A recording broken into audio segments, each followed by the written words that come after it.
Hello again everybody, welcome back to World of Magic. My name is Will. I hope you are all having a magical day. Today I've got I wouldn't call this a card trick in itself.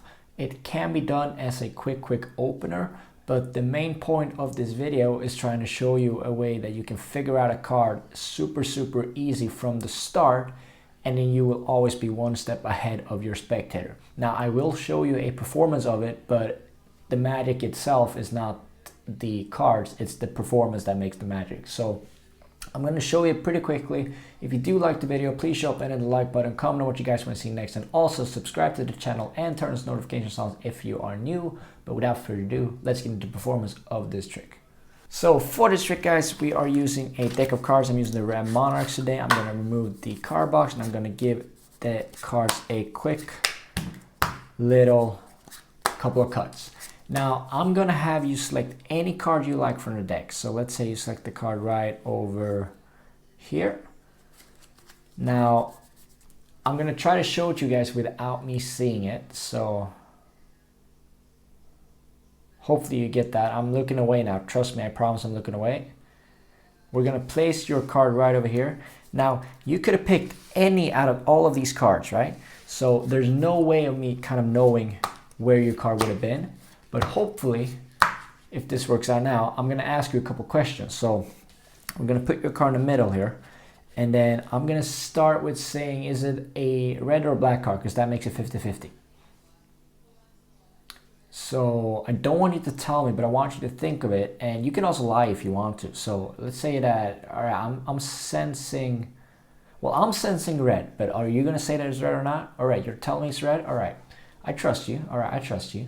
So if it's red, we got red, or we got hearts and diamonds. Now let's see where you're mostly tilting towards. I'm thinking hearts, but you're saying it's diamonds. All right, but as I said, you could be lying, so I'm still just gonna sense hearts. Now let's see here. If you're kind of not thinking too high, it's kind of a bad card, you might call it, if you're playing poker maybe. So I'm gonna take a guess that your card is the 3 of hearts.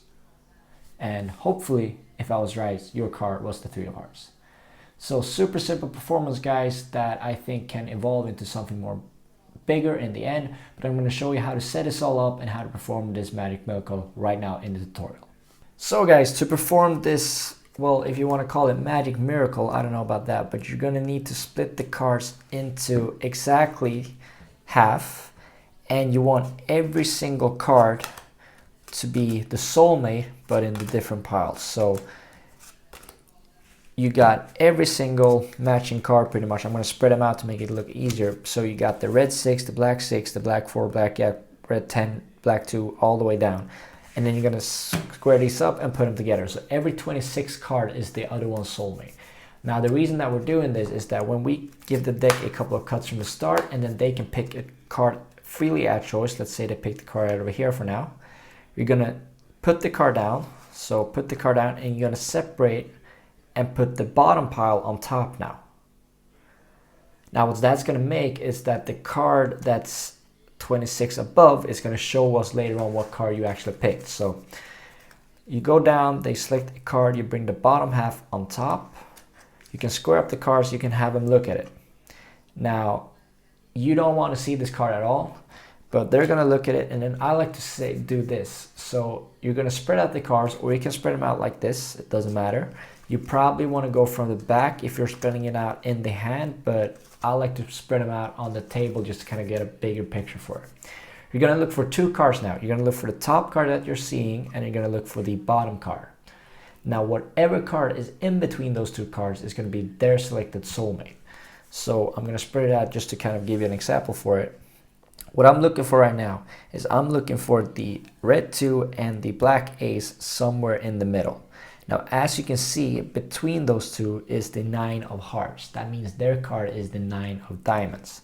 Now, if you're doing this quickly enough, you already see the ace when you turn over the card. So you know what card you're going to be looking for, and you're also going to figure out that card. So you spread those cards out, you go through, you see quick the 9 of hearts. You can either flip these over, you can spread them up again, and then just set the cards down, and then you can have their card put back on top if you want to. You can make a prediction afterwards what their card is. You can make it appear from somewhere else, but the point of this maneuver is to know already what card I've chosen out of a completely free choice. And I think that's the power, because now you can always be one step ahead. Now, if you want to do something where, you know, you're keeping the pulses of their both hands and you're asking them questions, you can make it a lie detector test and lie detector trick, and you'll figure out what card they have. You can try to use some mentalism maneuver to kind of figure out if, you know, what their card is. You can have it written on a piece of paper and then reveal it afterwards, or you can just make this into a bigger trick. The moves for this and possible variations you can go from this are so many. And if you want to just do it like this, you can actually say that, all right, so what I didn't tell you is that I'm actually the quickest card spotter in the country, so all I got to do is spread the cards, flip them over, and I can tell you that your card that's missing is the 9 of diamonds, for example. Now, I don't like that performance because I think it's too quick and it's too on top of it from their picking their card. I like to get their card in the rotation, kind of get it going a couple times, and then you reveal the cards. So if you want to do a quick opener, great way to do it, but I like to have that card picked out. You look through the cards, see what card's missing, you put it on your mind, and you do something else before you reveal that you know what their card is. So super easy maneuver, guys, to do. I wouldn't call it sleight of hand, I wouldn't call it a trick, maybe a super easy setup that you can use for a starter trick. But that's gonna be it for today's video. If you did like it, show it by hitting the like button down below, comment on what you guys want to see next, and subscribe to the channel if you're new. But without further ado, I wish you all a magical day, and I'll see you in the next video. Bye.